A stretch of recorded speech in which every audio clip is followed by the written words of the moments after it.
मानवाधिकार की महत्वपूर्ण बैठक मोहनलालगंज के विश्राम खेड़ा गांव में मानवाधिकार दिवस का आयोजन किया गया, जिसमें पूर्व जिला पंचायत रामकिशोर रावत, पूर्व बीडीसी मनोज कुमार, राजेश कुमार रावत सभी लोग शामिल रहे।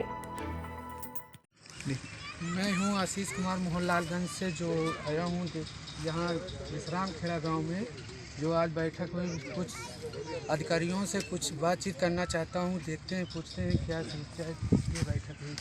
सर बताइए आप किस लिए बैठक हुई?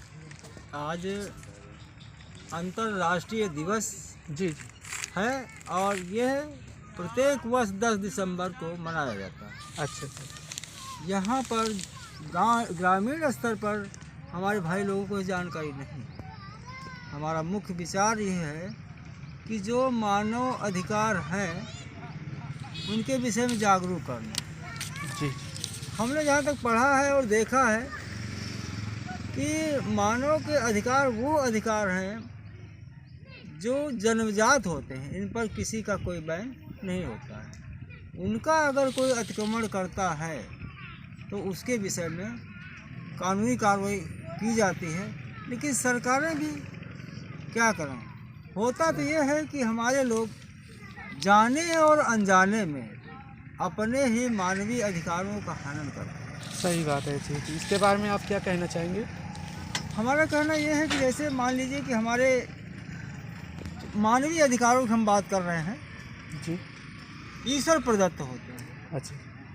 यहाँ तक कि आपको हम रहस्य की बात बताएं, अगर शायद जानते सभी लोग, वहाँ पर्दा नहीं पहुँच। सही बात, ये तो बात बिल्कुल सही है आप जो बता रहे हैं। पर्दा नहीं उठ पाता है कि ईश्वर ने हमें धरती पर भेजा तो है, और लोग कहते हैं जाने अनजाने में सारा दोष ईश्वर पर डाल देते हैं।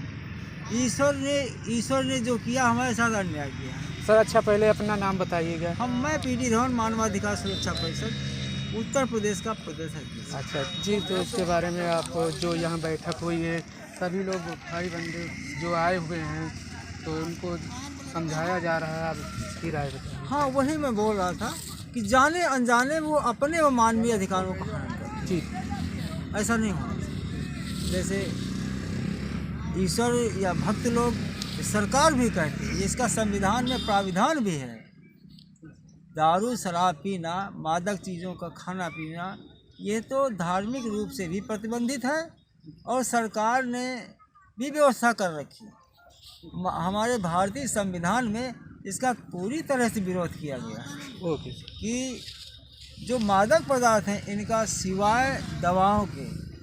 सर जी का कहना है कि सरकार जो है दारू शराब चलवा रही है और इनको बंद की जाए, यही कहना है। हमारे अधिकारी गणों के माध्यम से हमें जानकारी मिली है कि मानव अधिकार का मतलब क्या है, और अक्सर क्या होता है कि यहाँ ग्रामीण क्षेत्र में शिक्षा का बहुत कम अभाव है जी। इसकी वजह से हम लोगों को सही जानकारियाँ नहीं मिल पाती हैं। आपने सही बताया, बिल्कुल सही। इस वजह से अगर ऐसे मानव अधिकार या कोई संस्थाएँ, सरकारी संस्थाएँ कुछ ऐसे ग्रामीण क्षेत्रों में जो चलती रहें, जैसे कि जो जहाँ ग्रामीणों को कोई जानकारी नहीं हो पाती है, अगर इसी तरह अगर मान लो कार्यक्रम चलते रहे तो ये बहुत जल्द ये मान लो कि ग्रामीण क्षेत्र से भी जो है शिक्षित लोग बढ़ सकेंगे, और वो दिन दूर नहीं है कि जिस दिन ग्रामीण क्षेत्र से भी कोई IAS और BCS ना बने। तो भैया जी का कहना है कि जो है कि यहाँ हम इसलिए बैठक किए हैं कि जो हमारे समाज में जो यहाँ पे हैं, पढ़ने के लिए अधिकार जो नहीं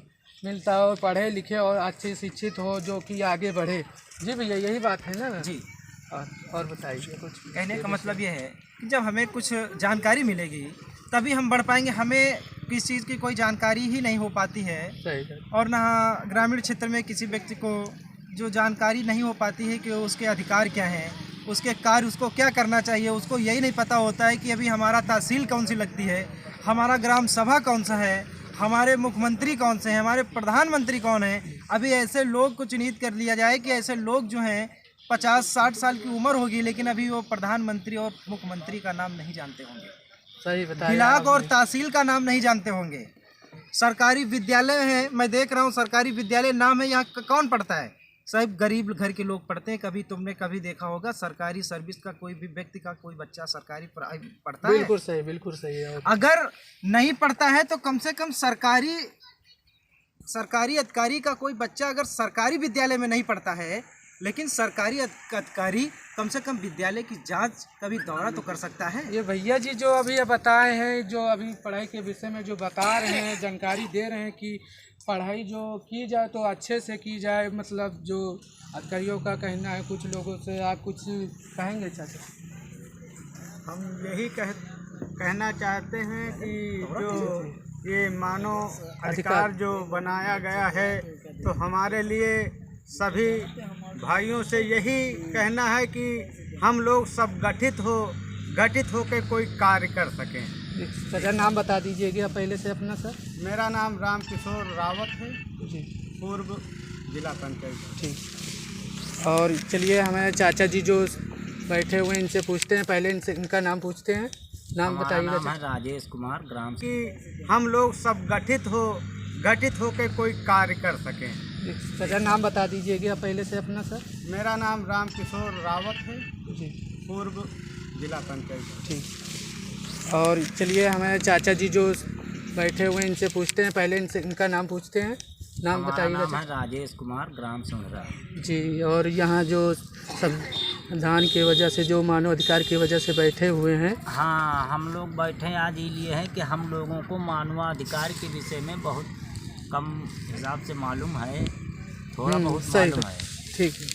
तो इसके लिए हम अपने पीटी धावन जी का बुलाए और हमारे काफ़ी साथी हैं उनको भी बुलाएं कि हम लोगों को कुछ मानवाधिकार के विषय में जानकारी दिया जाए। और दूसरी बात, हम जो हमारे मनोज भैया कहे हैं वो हम बोलते हैं कि जो सरकारी स्कूल बताया गया है कि कोई जो सर्विस वाले बच्चे हैं उनके नहीं पढ़ते हैं, ये बात सही है। सही बात, बिल्कुल सही बात। हमारा कहना ये है जो सरकारी स्कूल या विद्यालय हैं उनको ऐसी ही खबरें पाने के लिए सब्सक्राइब करें हमारे YouTube चैनल लोक समाचार 24/7 प्रतिदिन एक जज्बा।